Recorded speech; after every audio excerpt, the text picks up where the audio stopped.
सतत पडणाऱ्या पावसामुळे वाहनधारकांना याचा सामना करावा लागतो। आपण सध्या आनंदनगर जकात नाका या ठिकाणी आहोत आणि याच ठिकाणी पाहिलं तर ठाणे ते मुंबईच्या दिशेने आणि मुंबई ते ठाणेच्या दिशेने जाणाऱ्या महामार्गावरती मोठ्या प्रमाणात वाहतूक कोंडी झालेली आहे। त्याचं कारण म्हणजे सिग्नल यंत्रणा असेल, सतत पडणाऱ्या पावसामुळे खड्डे ज्या ठिकाणी झाले त्या ठिकाणी देखील त्याचा फटका वाहनधारकाला बसतो। तसंच मुलुंड टोल नाका असेल, या जी कामं सुरू आहेत त्या अर्धवट कामांमुळे देखील वाहतूक कोंडीचा फटका वाहनधारकांना आपल्याला पाहायला मिळत आहे। या ठिकाणी मोठ्या प्रमाणात रांगा जे ते मुलुंड टोल नाक्यापर्यंत लागण्यात आलेले आहेत।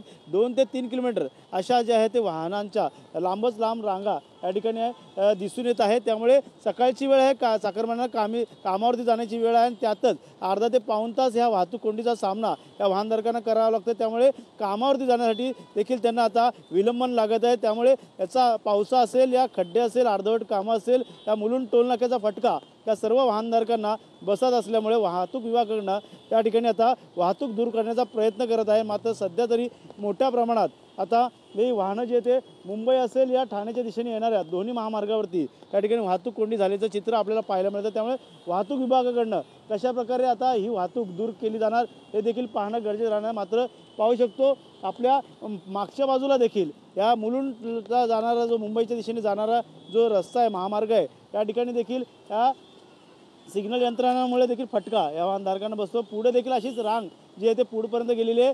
सध्या तरी कुठलाही अपघात या भागात दिसून येत नाही। गाड्या ज्या बंद पडण्याचं प्रमाण आहे त्या काही कारणास्तव असू शकतो। मात्र सध्या तरी या ठिकाणी वाहतूक कोंडीचा फटका या ठिकाणी वाहनधारकांना करावा लागत आहे। त्यामुळे ही वाहतूक कोंडी कशा प्रकारे आता दूर केली जाणार हे देखील पाहणं गरजेचं आहे। वाहतूक विभागाकडून ठाण्यातले वाहतूक जी आहे ते कशा प्रकारे दूर केली जाणार, मात्र मुंबईतली असणारी वाहतूक कोंडीचा फटका जो तो ठाण्यात असणाऱ्या वाहनधारकांना बसत आहे आणि मुंबईच्या दिशेने ठाण्यात येणाऱ्या वाहनधारकांना देखील अर्धवट असणाऱ्या कामामुळे जी रस्त्याची कामं आहेत त्याच्यामुळे देखील बसत आहे। त्यामुळे वाहतूक विभागानं लवकरात लवकर ही वाहतूक कशा प्रकारे दूर केली जाणार हे देखील पाहणं गरजेचं राहणार आहे। कॅमेरा अथर्वसह गणेश सुराट, TV9 मराठी, ठाणे।